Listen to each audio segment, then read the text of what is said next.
नमस्कार, उत्तराखंड के इस खास बुलेटिन में आप सभी का स्वागत है। मैं हूं रेणु बाला आपके साथ। तो चलिए शुरुआत करते हैं उत्तराखंड की कुछ मुख्य खबरों से। डोईवाला के विधायक व सूबे के मुख्यमंत्री त्रिवेंद्र सिंह रावत आज अपने विधानसभा क्षेत्र पहुंचे और यहां चल रहे विकास कार्यों का निरीक्षण करने के बाद लच्छीवाला गेस्ट हाउस में अधिकारियों के साथ बैठक कर सभी विकास कार्यों की समीक्षा करते हुए सभी विकास योजनाओं को तत्काल पूरा करने के निर्देश दिए। मुख्यमंत्री ने पार्टी कार्यकर्ताओं से मुलाकात कर उनका हालचाल जाना। इस दौरान उन्होंने सभी कार्यकर्ताओं से आह्वान किया है कि सरकार के विकास कार्यों को आम जन तक पहुंचाएं ताकि इसका लाभ आम जनता विधानसभा चुनाव में पार्टी और सरकार को मिल सके। पत्रकारों को संबोधित करते हुए त्रिवेंद्र सिंह रावत ने कहा कि डोईवाला उनका विधानसभा क्षेत्र है और यहाँ के विकास में किसी तरह की कोई कसर नहीं छोड़ी जा रही है। उन्होंने कहा है कि सभी के सहयोग से ऐसे विकास कार्यों को जो करवाया जा रहा है जो आमजन से जुड़े हुए हैं और जिसका लाभ आगे हमेशा मिलता रहे। उन्होंने कहा कि सभी विकास योजनाओं को समय से पूरा करने के निर्देश अधिकारियों को दिए गए हैं ताकि जल्दी से जल्दी आम जनता इन विकास कार्यों का लाभ ले सके।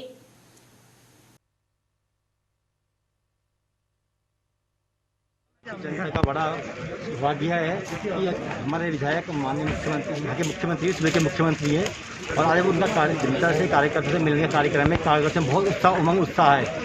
जनता और कार्यकर्ता बहुत खुश है कि जिस तरह विकास की गति विकास की गंगा श्री त्रिवेंद्र सिंह रावत जी डोईवाला और उत्तराखंड में भाई लोग उससे बहुत गुजरे, बहुत लोग खुश हैं और जो भी अभी विकास कार्य चल रहे हैं उनका निरीक्षण किया, उनको गलती देने की प्रयास किया, निर्देश दे दिए हैं कि जल्द से जल्द समय से पूरा किया जाए। देखिए, मेरे विधानसभा क्षेत्र है और उसमें तमाम ऐसे विकास के कार्य हो रहे हैं जिनकी वर्षों से लोगों को प्रतीक्षा थी। डिग्री कॉलेज के भवन की यहाँ पर बहुत लंबे समय से डिमांड थी। बच्चों की तहसील तो बन गई थी लेकिन तहसील टेम्परेरी सेट्स में चल रही थी। अब तहसील भवन यहाँ पर बनने जा रहा है, उसका काम चालू हो गया है। ऐसे ही ये जो लच्छीवाला हमारा नेचुरल पार्क है, ये इस पार्क को और आकर्षक और विकसित करने के लिए एक 5 करोड़ के लगभग की योजना इसलिए स्वीकार की है।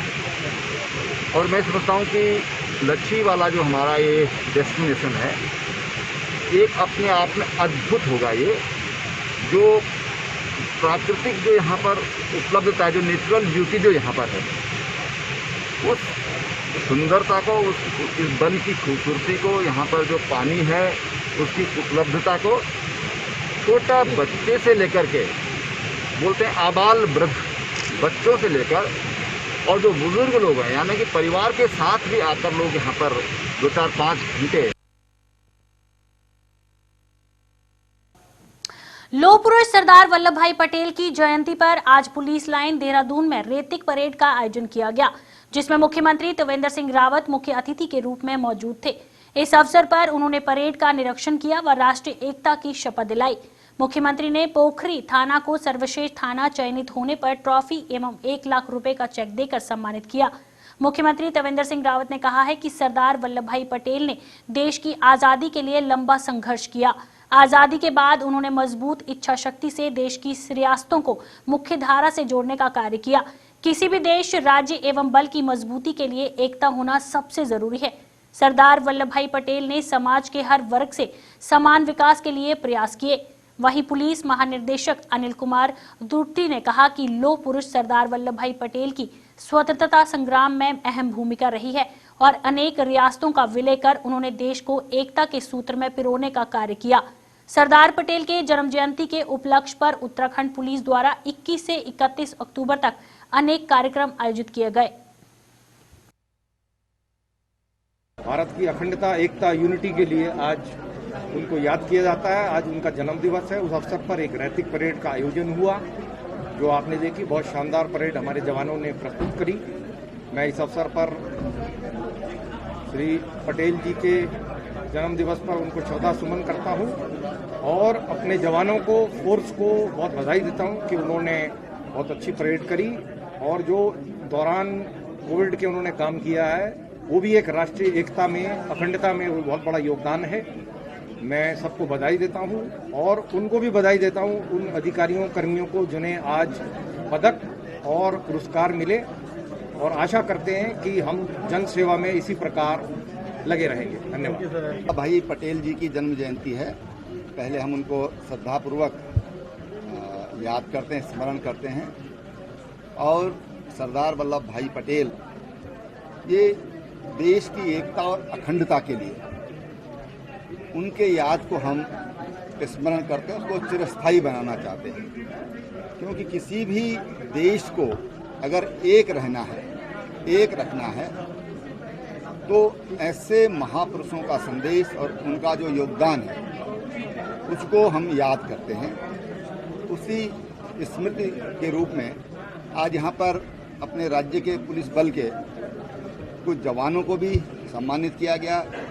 रैतिक परेड यहाँ पर हुई है और उन तमाम जवानों को भी मैं बहुत बधाई देता हूँ, चाहे जो सर्वश्रेष्ठ थानों में हमारा पोखरी थाना हो या अग्निशमन के हमारे जो कर्मचारी थे या जिन्होंने बहुत अच्छी पड़ताल की है, ऐसे सबको हम आज सम्मानित करते हैं। विधानसभा अध्यक्ष प्रेमचंद अग्रवाल सहित विधानसभा के क्रमिकों द्वारा सरदार वल्लभ भाई पटेल एवं महर्षि वाल्मीकि को श्रद्धांजलि अर्पित की गई। इस अवसर पर विधानसभा अध्यक्ष ने कहा है कि देश को एकता के सूत्र में पिरोने वाले भारत रत्न लौह पुरुष सरदार वल्लभ भाई पटेल के आदर्शों का अनुसरण करते हुए हमें देश हित के कार्य करने चाहिए। उन्होंने कहा कि हम सभी के दिल में एक भारत श्रेष्ठ भारत के निर्माण की भावना होनी चाहिए। हमारे लिए देश पहले हो या प्राथमिक, हमें तय करना है।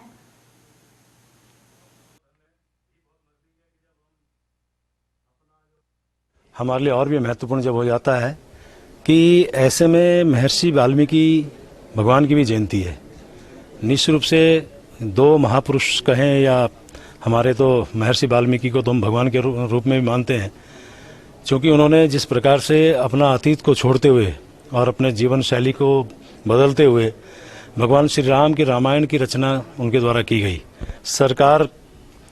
सरकारी छुट्टी होने के बावजूद हमारे तमाम विधानसभा के कार्मिक यहाँ पहुँचे, क्योंकि मेरा स्वाभाविक एक मन रहता है कि इस प्रकार की जयंती हम विधानसभा में अवश्य मनाएं। तो आज हम सबने मिलके आदरणीय हमारे लौह पुरुष सरदार पटेल की जयंती मनाई और महर्षि वाल्मीकि की जयंती मनाई, और उससे पहले हमने शपथ ली अपने देश की एकता और अखंडता के बारे में। तो सबको मेरी बधाई है, बहुत बहुत शुभकामनाएं। विधानसभा अध्यक्ष ने जो शब्द हमारे बीच में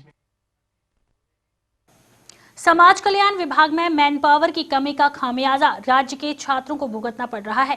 स्वयं विभाग के मंत्री यशपाल आर्य ने स्वीकार किया है कि मैन पावर की कमी के चलते वहां से समय पर छात्रों के भौतिक सत्यापन करवा पाते हैं, जिसके कारण छात्रों को समय पर छात्रों को स्कॉलरशिप नहीं मिल पाता। उन्होंने कहा है कि इस संबंध में जल्द मुख्यमंत्री त्रिवेंद्र सिंह रावत और मुख्य सचिव मिलेंगे और इस समस्या का समाधान निकालेंगे ताकि छात्रों को समय पर स्कॉलरशिप मिले।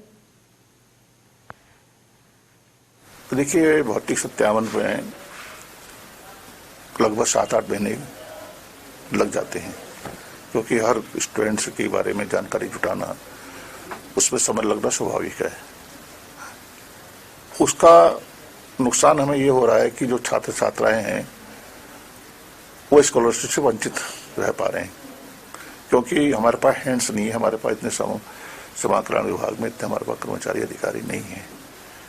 तो भौतिक सत्यापन में काफी कम लोग का हम सत्यापन करा पा रहे हैं। सही समय पर उपयोगिता प्रमाण पत्र यूटिलाइजेशन सर्टिफिकेट नहीं प्रस्तुत कर रहे हैं भारत सरकार को।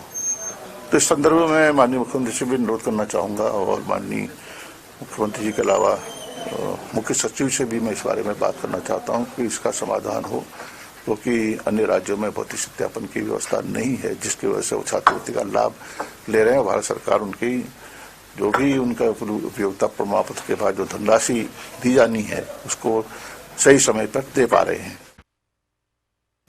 उत्तराखंड में इन दिनों मुख्यमंत्री त्रिवेंद्र सिंह रावत सभी कैबिनेट मंत्रियों के विभागों की समीक्षा बैठक कर रहे हैं। इस कड़ी में समाज कल्याण विभाग की समीक्षा बैठक 12 नवंबर को होनी है, जिसको लेकर समाज कल्याण विभाग तैयारियों में जुट गया है। इस बैठक को लेकर समाज कल्याण मंत्री यशपाल आर्य ने कहा है कि पिछले वर्ष भी मुख्यमंत्री ने सभी मंत्रालयों की समीक्षा बैठक की थी, जिसमें विभाग में कई खामियां सामने आई थी, जिसको लेकर मुख्यमंत्री ने विभागीय अध्यक्षों को निर्देश तक किया है कि आगामी विभागीय समीक्षा में कोई भी खामियां नहीं होनी चाहिए। उन्होंने कहा है कि जो खामियां पिछले वर्ष थी उन्हें सुधार लाया जाए। पिछले वर्ष भी माननीय मुख्यमंत्री ने विभागवार समीक्षा की थी और जो वो फीडबैक उन्हें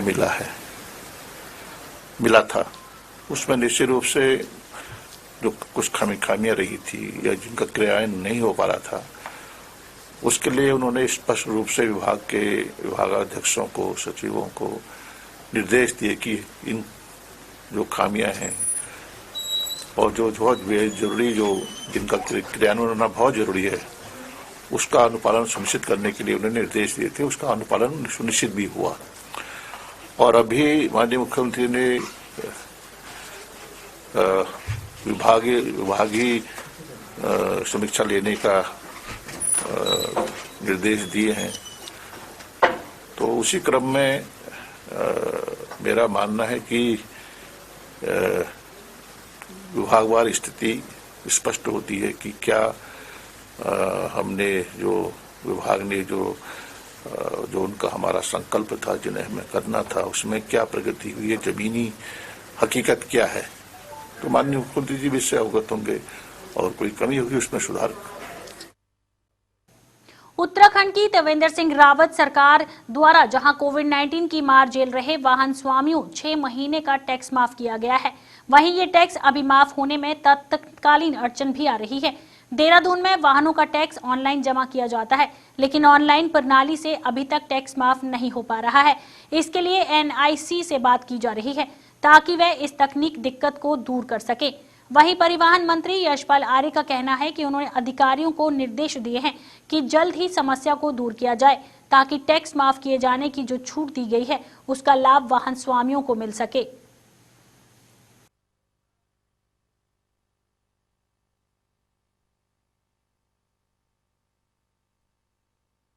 जो पहले व्यवस्थाएं जो थी ऑफलाइन थी, लेकिन जो हमारे विभाग ने निर्णय लिया कि ऑनलाइन जो भी हमारे उपभोक्ता हैं या इस व्यवसाय से जुड़े जो हमारे लोग हैं उनको बेहतर सुविधा मिले, और लेकिन कुछ तकनीकी कारणों से विलंब हो रहा है। हमने साफ तौर से कहा इसको दुरुस्त करें और जिससे कि लॉकडाउन और लॉक ऑन के दौरान जो दिक्कतें हमारे व्यवसायियों को हो रही है उसका निस्तारण करने के लिए जो कदम उठा सकते हैं उसको तत्काल उठाएं, उसमें उसको दुरुस्त भी करें। भाजपा द्वारा प्रदेश भर में इन दिनों परीक्षण शिविर का आयोजन किया जा रहा है। इन शिविरों के माध्यम से भाजपा आम जनता के बीच जानने का काम कर रही है। इन शिविरों के आयोजन को लेकर राज्य मंत्री राजकुमार पुरोहित ने कहा है कि भाजपा कार्यकर्ता इस उम्मीद से बढ़ चढ़ कर काम करते हैं कि आगे चलकर पार्टी उन्हें कोई बड़ी जिम्मेदारी दे। उन्होंने कहा है कि पार्टी किसी भी नेता या कार्यकर्ता को जो भी जिम्मेदारी देती है वह इसे ईमानदारी के साथ निभाने का प्रयास करते हैं।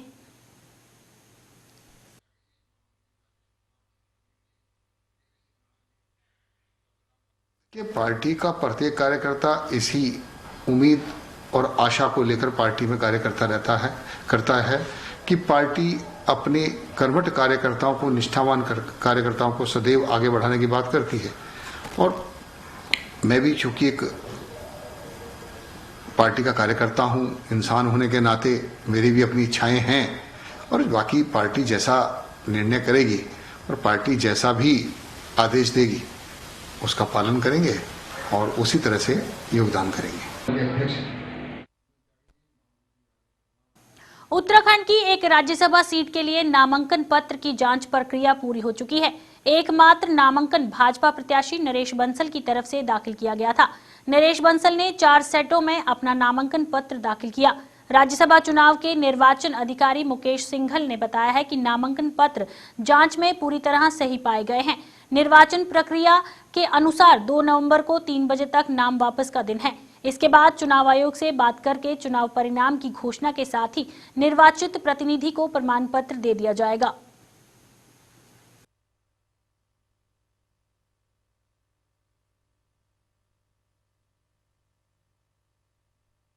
देखिए 28 तारीख को नाम निर्देशन पत्रों की समीक्षा हुई थी, स्क्रूटनी हुई थी और उसमें श्री नरेश बंसल जी का जो नामांकन था वो सही पाया गया, वैध पाया गया। और 2 तारीख नामांकन वापसी की अंतिम तिथि है 3 बजे तक। उसके बाद यथास्थिति माननीय चुनाव आयोग से परमिशन के बाद प्रमाण पत्र या चुनाव के परिणाम की घोषणा हो सके। उत्तराखंड के इस खास बुलेटिन में फिलहाल इतना ही। देश और दुनिया की तमाम खबरों के लिए बने रहिए JK 24/7 न्यूज के साथ।